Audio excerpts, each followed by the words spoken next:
Hi everyone, welcome back to our YouTube channel study point by Manoj sir.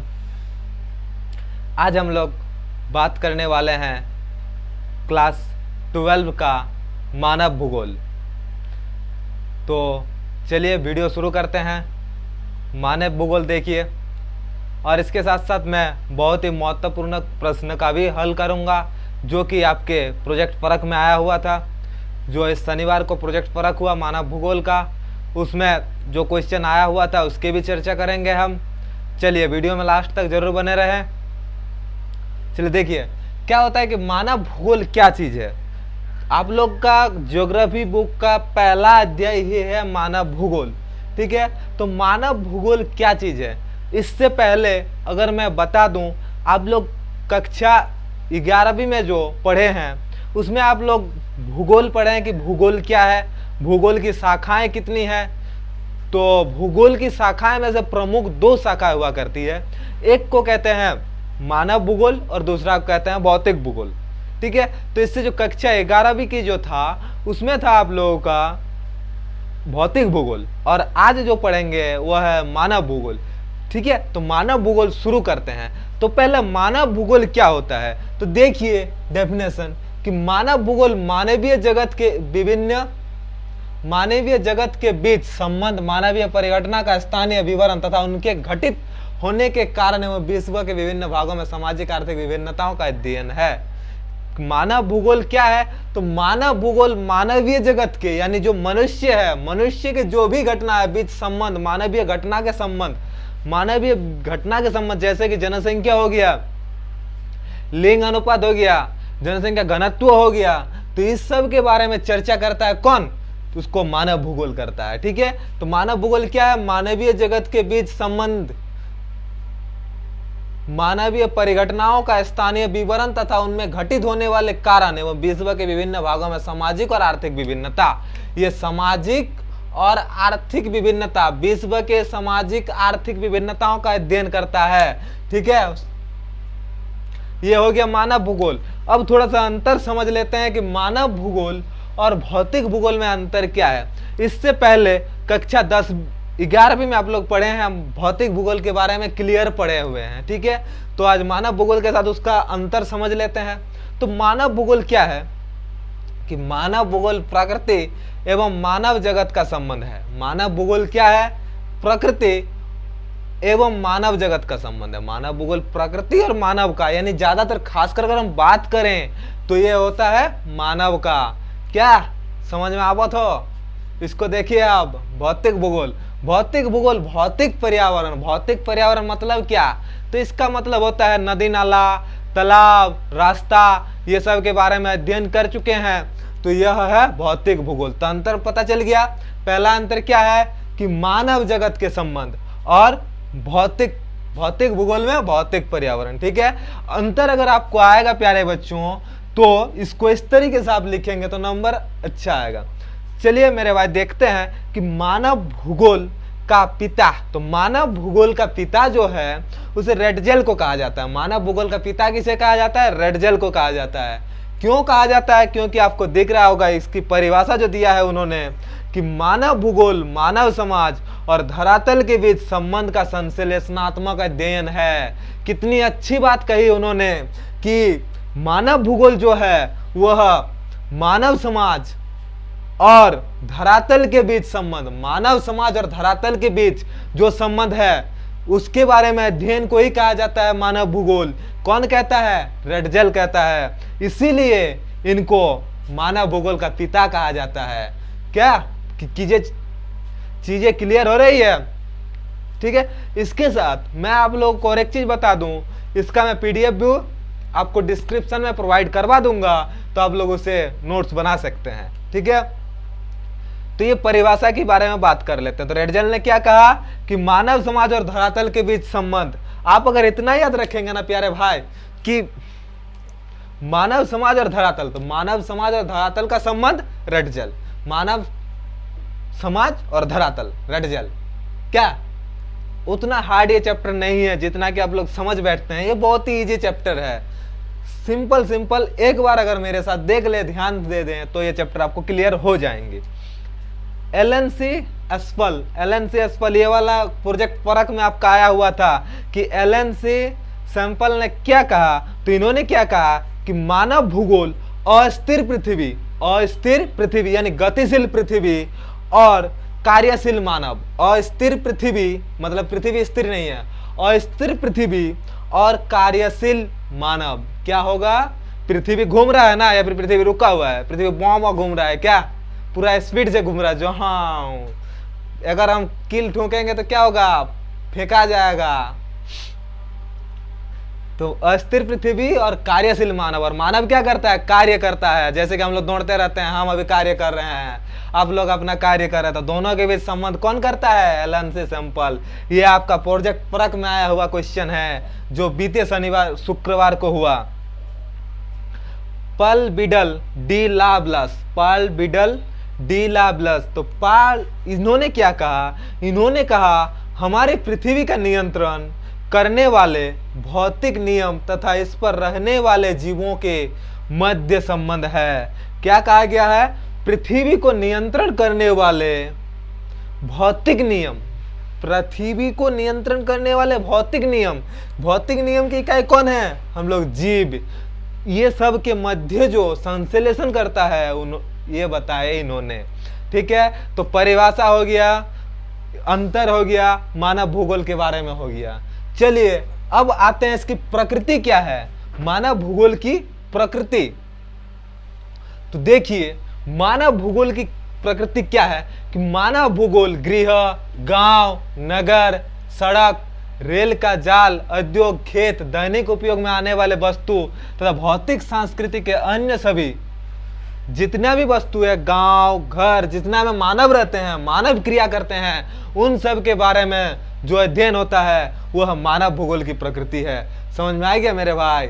अगर समझ में नहीं आ रहा है तो फिर से देखो कि मानव भूगोल गृह, गांव, नगर, सड़क, रेल का जाल, उद्योग, खेत, दैनिक उपयोग में आने वाले वस्तु तथा भौतिक संस्कृति के अन्य सभी भौतिक पर्यावरण द्वारा प्रदत्त संसाधन का उपयोग करते हुए मानव द्वारा निर्मित किया गया है। तो जितना भी वस्तु मानव निर्मित करता है, मानव द्वारा निर्मित करता है, वह सभी चीज का अध्ययन हम लोग मानव भूगोल की प्रकृति कह सकते हैं। ठीक है, इसके लिए आपको पीडीएफ मिल जाएगा, आप लोग उससे पढ़ लीजिए और मेरे साथ वीडियो में बने रहिए, लास्ट तक जरूर देखिए ताकि सब जानकारी आपको मिल सके।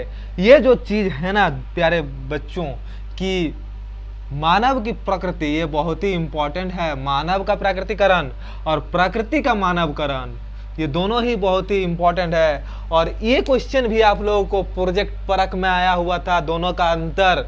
ठीक है, तो दोनों का अंतर देखिए क्या होता है। मानव का प्राकृतिकरण, इसका मतलब क्या है कि मानव ने प्रकृति को बनाया मेरे भाई, मानव ने प्रकृति में रहकर प्रकृति के सामान से अपना जीवन यापन के साधन बनाए। देखिए क्या कहता है कि मानव प्रकृति के नियम को बेहतर ढंग से समझने के बाद, मानव जो है वह प्रकृति के नियम को अच्छे से समझने के बाद प्रौद्योगिक विकास कर पाया है। मतलब मानव ने प्रकृति को पहले समझा है, उसके बाद उसका प्रौद्योगिक विकास कर पाया है। जैसे एक उदाहरण तौर में हम बता दें कि घर्षण और उष्मा को देखते हुए मानव ने आग की खोज की। मानव ने किसकी खोज की? आग की। तो इसीलिए कहा जाता है कि मानव प्रकृति के नियम को बेहतर ढंग से समझने के बाद प्रौद्योगिक विकास कर पाया है। मानव और प्रबल शक्ति के बीच मानव के विकास की अवस्था के इस अन्याय श्रम क्रिया को ये कहते हैं हम पर्यावरणीय निश्चयवाद। इसका और एक नाम होता है पर्यावरणीय निश्चयवाद। इसको क्या कहते हैं? निश्चयवाद। यानी निश्चित ही इस पर कार्य हुआ है कि प्रकृति को मानव समझा है और कार्य किया है। यही है मानव का प्रकृतिकरण, और इसको कहते हैं पर्यावरणीय निश्चयवाद। कि चीजें समझ में हो रहा है, आशा करता हूँ हो रहा है। अगर नहीं हो रहा है तो आप लोगों के लिए एक चीज नीचे दिया हुआ रहता है कमेंट करना, तो कमेंट आप लोग कर लीजिएगा, मैं उसका आंसर आपको बता दूंगा। ठीक है, ये जो है बहुत ईजी चैप्टर। इसके लिए मैं एक कहानी आप लोगों को सुनाना चाहता हूँ कि एक मोगली आप लोगों ने कभी देखा होगा, बचपन में मोगली वाला कार्टून आया करता था। तो सेम जैसे कि मोगली नाम का एक आदमी लड़का था और वो जंतु जानवर के साथ अपने दोस्ती से साथ रहता था, उसके चीज़ों को समझता था, उसके साथ साथ में साथ मिलाकर रहता था। तो उसी प्रकार से ये मानव का प्रकटीकरण भी वही है कि मानव जो है, एक गांव में कुछ मानव था जो जंगल के बीचों बीच एक गांव बनाया था, जहां पर सारे चिड़िया आते थे, कभी कभी आवारा कुत्ते भी घूमने आ जाते थे, कभी जीव जंतु भी आ जाते थे। तो उन्हें देखकर उनके साथ रहकर रहते थे, जिसमें दो बंधु, मतलब कोई अगर समाज की बात किया जाए तो वह समाज में घूमते थे और उनका सोच था कि समाज ही हमें रक्षा करेगा, समाज से ही हम सब कुछ कर सकते हैं। कुछ अगर बीमारी हो जाए, कुछ भी हो जाए, तो वह क्या करते थे, उसी से जड़ मूल खा के अपना गुजारा करते थे और सोचते थे प्रकृति ही हमारी ये रक्षा करेंगे। उसी प्रकार से आज दवाई का भी खोज हो गया, डीएनए और आनुवांशिकता रहस्य के बहुत से बीमारियों का भी इलाज संबंधित है। तो उसी प्रकार से जड़ी बूटी का भी खोज हो गया कि प्रकृति, जैसे कि कोई बीमारी हो जाए, अभी भी हम लोग जड़ी बूटी का यूज करते हैं, बहुत ज़्यादा जड़ी बूटी का यूज करते हैं। तो वह सब कौन देता है, प्रकृति देता है, और इसी को कहते हैं मानव का प्रकृतिकरण। ठीक है, चीजें समझ में हो रही है। अब प्रकृति का मानवकरण, दूसरे शब्द में हम कहना चाहें कि प्रकृति का मानवकरण, यानी प्रकृति को मानव ने अपने साथ बनाया। जैसे समय के साथ लोगों ने अपने पर्यावरण और प्रकृति बलों को समझने लगा, मतलब मानव ने ही इसे पहले समझा। ये जो मानवकरण है ना, मानव ने समय के साथ साथ अपने पर्यावरण और प्रकृति पर बल दिया और सामाजिक और सांस्कृतिक विकास के साथ साथ मानव के बेहतर और अधिक साझ में प्रौद्योगिकी विकास किया कि मानव ने प्रकृति को देखकर ही अपना विकास करना शुरू कर दिया। जैसे कि कोई हमें गर्मी के लग रही है, हमें अगर ज़्यादा गर्मी लग रही है तो हम क्या कर रहे हैं, फैन का प्रयोग कर रहे हैं ना। अभी फैन नहीं, अभी एसी का प्रयोग होने लग रहा है। तो एसी में क्या है, एकदम चैन की सांस ले पाते हैं, एकदम जनवरी जैसा फील आ जाता है। अगर हम मई में भी हैं तो हमें जनवरी जैसा फील आ जाता है, कब, एसी के चलते। ठीक है, तो वह है किसने बनाया एसी को, मानव ने बनाया। अभी मान लेते हैं बहुत ज्यादा ठंडे लग रहा है, जनवरी का महीना है, गर्मी चाहिए, तो हम लोग रूम हीटर लगवा लेते हैं और रूम हीटर के चलते हमें कैसा लगना फील हो जाता है, एकदम मई अप्रैल महीना का फीलिंग आने लग जाता है।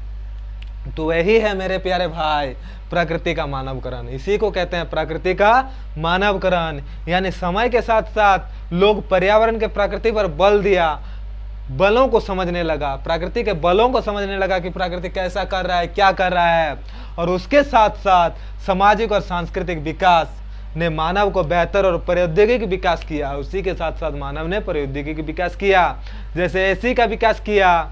कैसे एसी का विकास किया, ज़्यादा गर्म लग रहा था तो क्यों ना ऐसा सोचा, कोई विद्वानों ने ऐसा सोचा कि हम एक कुछ यंत्र बनाए जिससे हमें गर्मी के दिनों में भी ठंडा लगे, जिसके लिए एसी बना दिया, और ठंडे के दिन में गर्मी लगने के लिए हीटर का यूज कर लिया। तो वही है प्रकृति का मानवकरण।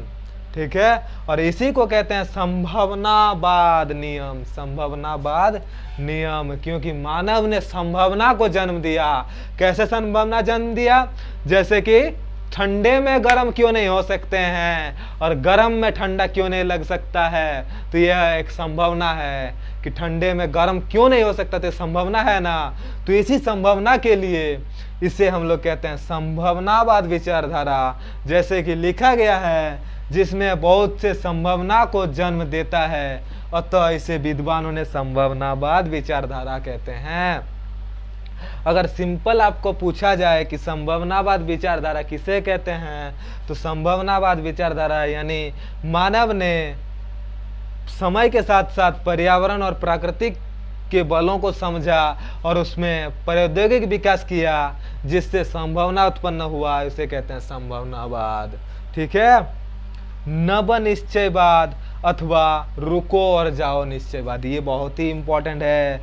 ये आया था आपका कब, प्रोजेक्ट फरक प्रोजेक्ट परख जो कि हुआ था इस शुक्रवार को, कि नवनिश्चयवाद और रुको और जाओ निश्चयवाद, ये नवनिश्चयवाद को ही हम लोग रुको और जाओ निश्चयवाद कहते हैं। क्वेश्चन आया था रुको और जाओ निश्चयवाद क्या है, तो आप लोगों ने कैसा लिखा है कमेंट जरूर कीजिए, और मेरा समझाया कैसा लग रहा है।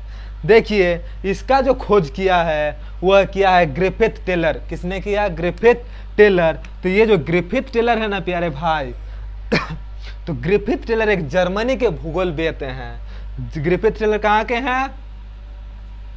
जर्मनी के। ग्रिफिथ टेलर जर्मनी के हैं, जो मानव में निश्चयवाद और संभावनावाद के चरम स्थिति को देखकर उसमें एक मध्य मार्ग बनाया। यानी प्रकृतिकरण और प्रकृति का मानवकरण, ये दोनों को देखते हुए अच्छी तरीके से अध्ययन करते हुए इसका एक नया निश्चयवाद दिया, जिसे कहते हैं हम लोग नवनिश्चयवाद। और इसे रुको और जाओ निश्चयवाद इसलिए कहा जाता है। रुको और जाओ का मतलब क्या होता है? जैसे कि हम लोग ट्रैफिक, जो भी शहरी क्षेत्र में रहते हैं वह ट्रैफिक देखे होंगे, तो ट्रैफिक में 3 बत्ती रहता है, लाल, पीला, हरा। तो लाल का अर्थ होता है रुको, पीला का धीरे से, और हरा मतलब पूरा जाओ। तो यही बात है, प्रकृति भी कभी कभी हमें लाल बत्ती दिखाती है। तो जैसे विकास का एक कुछ सीमा होता है, मानव के विकास के लिए एक सीमा तक पहुंचने के बाद वहां रुक जाता है। मानव एक सीमा में पहुंचने के बाद वहां रुक जाता है, और वहां से समझ के फिर से अपना विकास शुरू कर जाता है। तो यही है नवनिश्चयवाद, या रुको या जाओ निश्चयवाद। ठीक है। नियतिवादी विचारधारा थोड़ा सा देखिए। तो नियतिवादी विचारधारा क्या कहते हैं कि मानव वह विचारधारा जिसके अनुसार मनुष्य के सभी पर्यावरण द्वारा निर्धारित होते हैं, जो पर्यावरण द्वारा निर्धारित होते हैं उसे नियतिवाद कहते हैं। नियति यानी भगवान का किया हुआ काम, नियति पर्यावरण के द्वारा किया गया काम। तो नियतिवादी भी वही विचारधारा है, वह विचारधारा जिनके अनुसार मनुष्य अपने पर्यावरण को निर्धारित करता है, उसे नियतिवादी विचारधारा कहते हैं। चैप्टर इतना है, और इसके बाद और एक थोड़ा सा है जो कि मानव भूगोल का क्षेत्र और उपक्षेत्र के बारे में हम चर्चा करेंगे डाटा में। तो उतना में ही ये चैप्टर खत्म हो जाएगा। आशा करता हूँ वीडियो अच्छा लगा है। चलिए, धन्यवाद।